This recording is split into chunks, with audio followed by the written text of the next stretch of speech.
Hello, welcome back if you've been here before. I've been looking forward to doing this video because it's sharing some information that demands yours in return. I'm talking about tracks from classic rock bands that choke you up, and that if you let it go, you might shed some tears, or at least get glassy eyes. So I want you, please, to leave in the comments which ones do it for you, right? I'll tell you now which are my favorite ones. Sometimes they're not for your favorite bands. Sometimes they're not for your favorite album.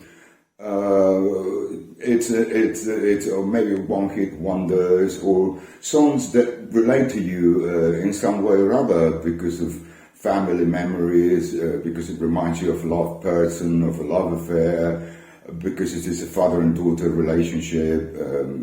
You never know when something really clicks, but when it clicks, as Jimi Hendrix says, it doesn't hit you. So here are mine. Number 10, Elton John, The King Must Die. Yes, I know Elton John is not a rock band, but I think that between 1969 and 1974-75, he was always accompanied by a rock band, right? The classic lineup of bass guitar, rhythm guitars, drums, some ballads, some piano, but it's rock-related stuff. Right? Then he became more pop-oriented after the 70s. I love The King Must Die. It's a great closing track, right, for the album. This is not my favorite Elton John album, I have to say. That's Tumbleweed Connection. But you just listen to the first verse of The King Must Die, and you know you're in for a treat. No man suggested playing Shakespeare. And then it takes you back to the 16th, 17th century, and you suddenly picture yourself right in some king's court, and being a character in an adventure novel or something. And the song gradually builds up for a great finale with orchestra. As I say, if I'm not careful, I might say the odd tear. There is a live version from 1986 from live in Sydney that is no slouch, and sometimes I prefer it to this one. The album, this is the UK first pressing. It's a near mint condition. I bought it a long time ago, and I got the Unremastered CD for this album and never felt the need to upgrade. If you want a copy, don't hesitate. I mean, this absolutely beats any reissue, any other pressings from other countries I've heard. This is it, right? There's also this album with translucent vinyl, but don't be fooled by the thing. Make sure it's an early stamper, right? That's much more important.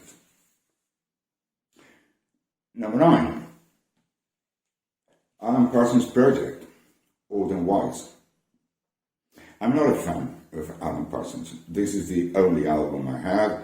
I tried some others, iRobot, Tales of Mystery and Imagination, but they never worked for me, and that's the way it is. Maybe it's a me thing, but I don't really like it. I bought this album when it came out because Eye in the Sky, the song, the title track song, was everywhere, absolutely everywhere. And on the radio, the pubs, the discos, so you had to have this album, right? I never had any other one. I've never felt the need to upgrade. This is Gay First Pressing, and it sounds great. As for the song relates to me in a very special way. When I bought this album, I was sort of 18, I think. And I love the song because it sort of projects you into the future and makes you think what your life would be when you get older, and think of your past friends and relatives and think about how they were present in your life, right? Which is very clever.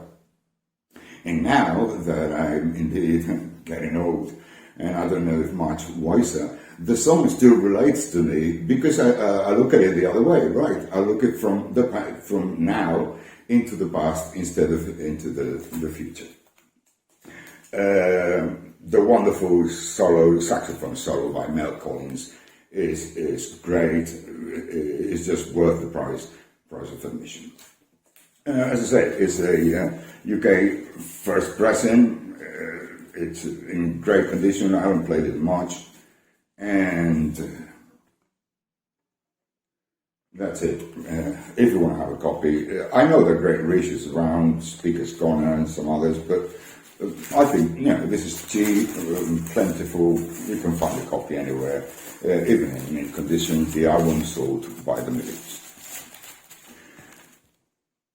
Number 8, Mike and the Mechanics, In the Living Years.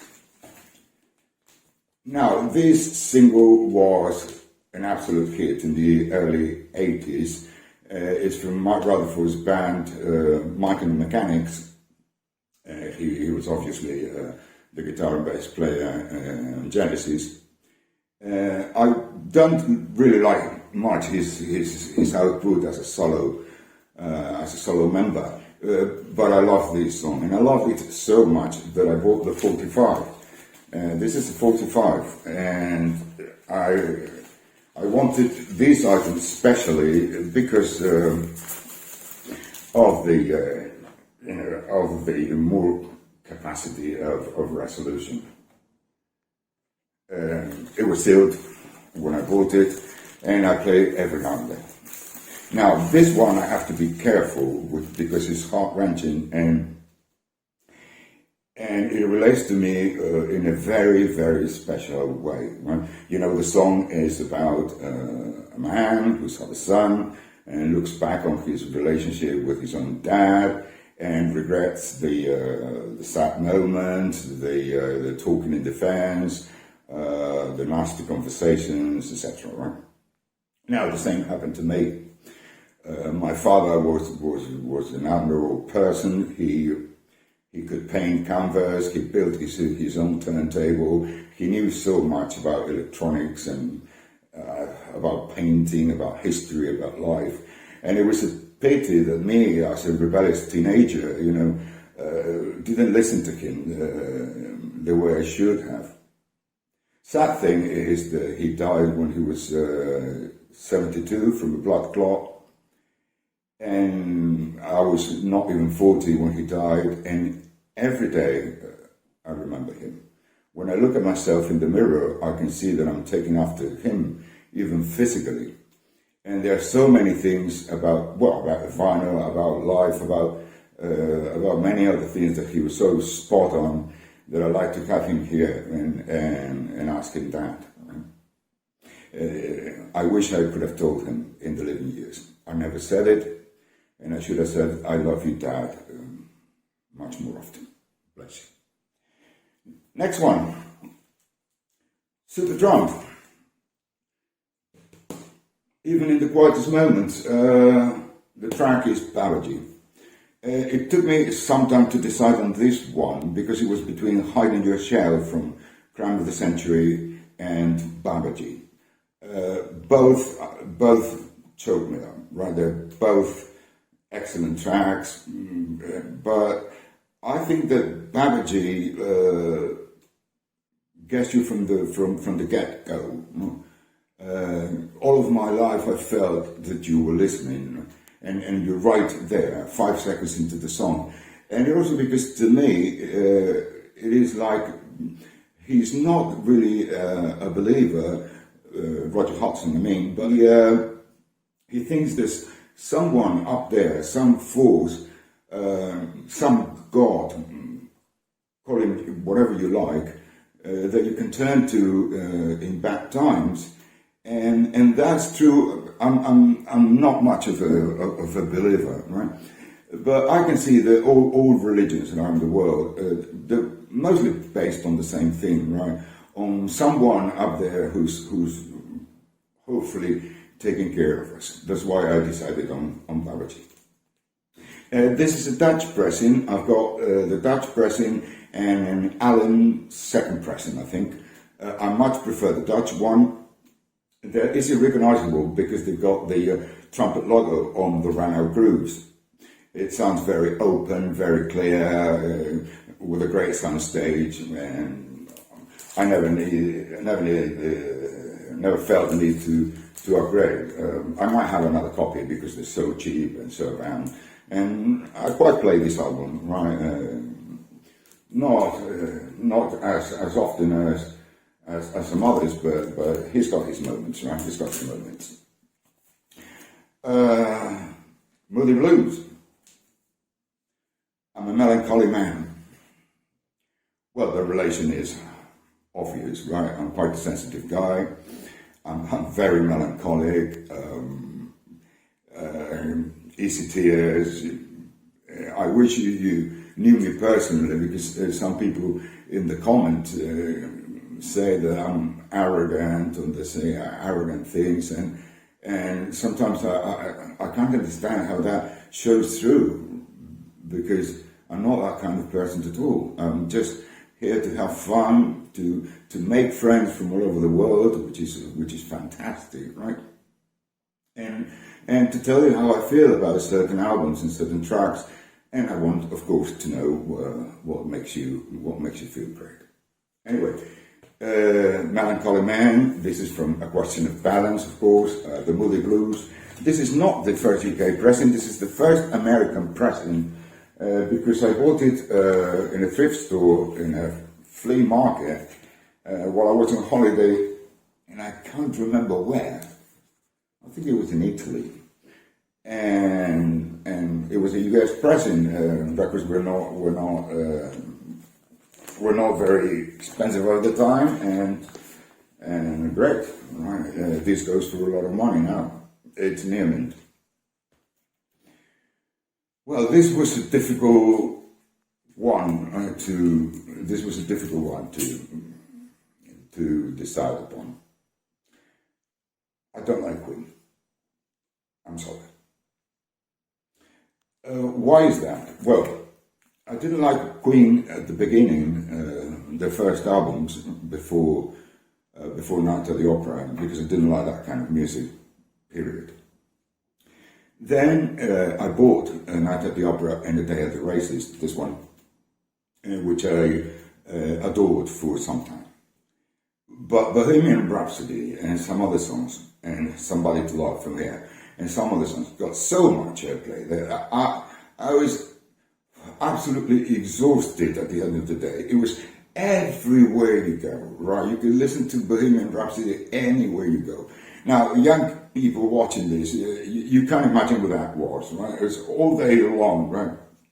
Television, coffee shops, people singing along the song in every place. And then, right after that, News of the World. Yes, News of the World was the next album, which had We Will Rock You, We Are the Champions, and they became stadium, staples, and translated into the world of sports, and I got queened out for life. I'm sorry. But one track in here, you take my breath away. It's one of the most passionate, beautiful, and captivating love songs I've ever heard. And it still gets me today as the first I listened to it. It's just Freddie Mercury on his piano and his voice. And this is one of the reasons I got vinyl. You listen to this on vinyl, and it's a unique experience. A real tearjerker for me, for sure. Well, a classic.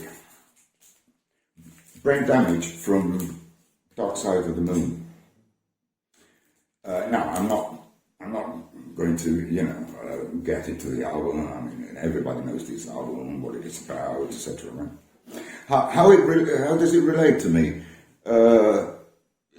most of the things the album is about, the passing of time and mental disorders and the combination of all that Roger Waters magically portrayed, relate to me, but brain damage in a very special way, because during the time of my life, and I'm not embarrassed and I'm not ashamed to say this, I had mental disorders. I had to go to a psychiatrist and take medication. I still take it.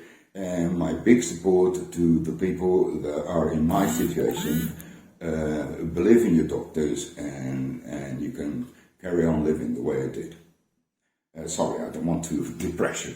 I'm here to have fun, right? So anyway, that's why brain damage absolutely nails it, right? The lunatics are in the hall, the lunatics are in my hall. You raise the blade, you make the change, you rearrange me till I'm sane, and things like that, right? As for copies, well, I don't have, unfortunately, the UK first pressing. I've got a late 70s Harum pressing, which I don't really like very much. I don't know why. I think it's because it's got lots of ticks and pops, and it's so difficult to get a quiet copy of this album, right? That's why I'm showing you this one, because this is my favorite. I was lucky to find it in near mint condition, almost mint. There are 2-3 ticks all the way through, right? And it sounds very, very good. This one flies under the radar, and it's an excellent sounding, worth your consideration. It's a Dutch pressing from 1978-79. 1A06205249, and they're still quite inexpensive, right? You just get one before word goes around, right? Well, of course, Genesis is one of my favorite bands. Afterglow. No, I know this is not with the Wuthering, but my favorite version is the live version. Especially the one here in Seconds Out with the drums fill at the end of the side. It is a very emotional song. I know it's been played to death. It is Genesis staple, live concerts, etc. But I have to be honest to you and to myself. I love the track. I can, sing my lungs out right when I'm listening to it and close my eyes, and that feeling of trying to be there. Now, one thing, this is the German first pressing, right, which was the best copy I've had for years. I never really like it very much because, I don't know about you, but to me it feels like distant and dull and dark, and some people say that adds mystery to the concert, but to me it's just that it sounds wrong. So, I strongly recommend you to buy this one. I'm not fond of modern reissues for shenanigans it brings about, and well, you've seen my videos. But this one is very well done. No pressing problems, no returns, no warpings, no problems at all, right? This one sounds very good. I know it's digitally sourced, but I don't care. It sounds great. It's very open. You can hear the instrument. It's dynamic. It's loud. You're there, but never over the top. Very well done, right? Very well done from the people at Abbey Road. Number 2. A Salty Dog, Procol Harum. Now, I live by the sea. I wasn't born by the seaside, but I've been living by the sea for the last 30-something years. And when you live by the sea, you know how that is. You love watching ships and watching boats and sailing and imagining pirate stories and ships from the past and battles and wars, and that really chokes me up. And of course, A Salty Dog from the title track from this album is wonderful. It's wonderful. Just 10 seconds in it's like living an adventure, but just listening to music, right? So sometimes I play it and I look through the window, right? And I have fortunately, I have a very nice sea view from here, and I dream of being away, and sailing the world. This is a UK Too Fair. I think I've shown it to you, some other videos. It's got the Whiter Shade of Pale with the song on the first album. The song wasn't on the first album, in mono and Assaulted Dog in stereo. It's early 70s, 72, 73. You can check on these cogs. It sounds wonderful, and you can get very good copies in almost near mint condition, right? Because they weren't very popular, right, at the time. And number one, King Crimson, Islands. What a surprise. Now, King Crimson. What can I say about them? I like part of what they did between the early stuff, from 1969 to 1974. Then, from 1975 onwards, same from Dread onwards, I just can't stand it. And it, of course, it's absolutely a me thing, because a lot of people I know, jazz players, people into prog rock, say that King Crimson is amazing, that Robert Fripp is immensely creative, and all that stuff, but it's not for me, right? It's not for me. From the 1969-74 period, I like lots of things. I've got the albums. Most people think In the Court and Red are the best ones. I won't fight that, but to me, it's Silence. Why? Because there is not a single track on this album that I don't like, or that I feel it's a waste of time, or that I feel it's incomplete, or you know what happens with King Crimson, right? Sometimes they kind of extend songs and you can't really see the purpose of it, or at least I can't, right? The title track, Island, which is 10 minutes long, is fabulous. It's like mixing classical music and vocals, and takes you to Formentera Island in the Mediterranean, and I was there twice, and the music was in my mind. It's so subtle with so many nuances. Mel Collins is doing saxophone and some other wind instruments, I think, here, and it's a terrific track. Certainly my favorite. This is a late 1970s pressing, UK pressing. Of course, I want the UK one, the Ireland one, but it's after my death. I think it's so difficult, because this album is so very quiet, so you need an EMN copy, and it's so difficult to find one. I mean, I've tried many times, auctions on eBay, Discogs, record shops everywhere. If I ever see one, I'll surely grab it. Right, I'll put the money down. Meanwhile, well, I've got this one, and I've got a digital copy. I've got the Steve Wilson 40th, which is good sounding, right? It's very good sounding. I bought the CD because I saw, you know, I thought there was no point, right? Since it was digitally sourced, why having the album, right? And I play the CD quite often, right? Well, and that's all.